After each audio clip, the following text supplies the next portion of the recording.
बहुत से लोग अपनी जिंदगी में सिर्फ इसलिए सक्सेसफुल नहीं हो पाते क्योंकि उन्हें पता ही नहीं है कि आखिर उन्हें अपनी जिंदगी में करना क्या है। कुछ लोग तो पैशन को ही खोजते रहते हैं और इसी चक्कर में रह जाते हैं और सक्सेसफुल नहीं हो पाते।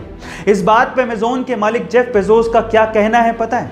वो ये कहते हैं कि पूरी दुनिया में बहुत से ऐसे लोग हैं जो कि सिर्फ इस वजह से अनसक्सेसफुल रहते हैं क्योंकि वो अपने इंटरेस्ट या पैशन को अपने ऊपर थोपते हैं। वो ये कहते हैं कि याद रखिए कि आप अपने पैशन को कभी नहीं चुनते बल्कि आपका पैशन आपको चुनता है। World class vacuum cleaner company में डायसन का नाम आता है जिसके फाउंडर हैं जेम्स डायसन। लेकिन सक्सेस रातों रात नहीं मिलती। मैं आपकी जानकारी के लिए आपको बता दूं कि डायसन को सिर्फ वैक्यूम क्लीनर का प्रोटोटाइप बनाने में 15 साल का समय लगा और वो कम से कम 5126 बार फेल हुए।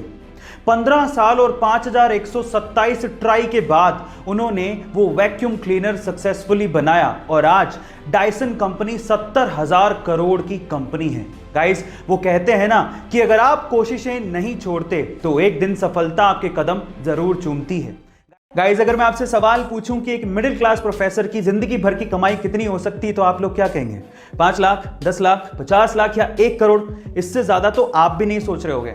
लेकिन मुंबई के जमनालाल बजाज इंस्टीट्यूट में एक प्रोफेसर हैं जिनका नाम है शिवानंद मानकेकर और उनकी कुल संपत्ति सुन के आप लोग हैरान रह जाओगे।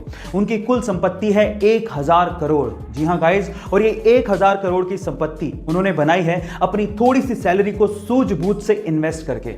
शेयर मार्केट में मल्टी बैगर शेयर को चूज करने में ये एक्सपर्ट हैं और इसी वजह से उन्हें जीनियस स्टॉक पिकर कहा जाता है। और किसी मिडिल क्लास आदमी के लिए ये किसी इंस्पिरेशन से कम नहीं है। एक मां अपने बच्चों का पेट पालने के लिए कुछ भी कर सकती है। ऐसी ही एक मां की कहानी आज इस वीडियो में मैं आपको बताने वाला हूं जिनका नाम है संध्या मारावी। गाइस, संध्या मारावी के पति का 2016 में देहांत हो गया था। उनके टोटल 3 बच्चे हैं और उन्हीं 3 बच्चों का पेट पालने के लिए संध्या डेली 45 किलोमीटर ट्रैवल करके कातनी जंक्शन पहुंचती हैं और वहां पर जो ये काम करती हैं वो सुन के आप लोग हैरान रह जाएंगे। संध्या वहां पर कूली का काम करती हैं। सामाजिक बेड़ियों को तोड़ने वाली संध्या इंडिया की पहली महिला कूली हैं और इस तरह से वो अपने बच्चों का पेट पालती हैं। गाइस, अगर आप अपनी कीमत यानी कि वैल्यू बढ़ाना चाहते हैं तो इसके लिए आपको क्या करना चाहिए, क्या आप जानते हैं? चलिए आज मैं आपको बताता हूं।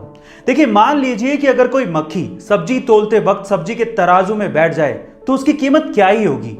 वो उस वक्त सब्जी के भाव से तुल रही है तो उसकी कीमत कुछ भी नहीं होगी। लेकिन अगर वही मक्खी सोना तोलते वक्त सोने की तराजू में बैठ जाए तो उसकी कीमत 10,000 रुपए के लगभग होगी। इससे आप क्या समझे जानते हैं?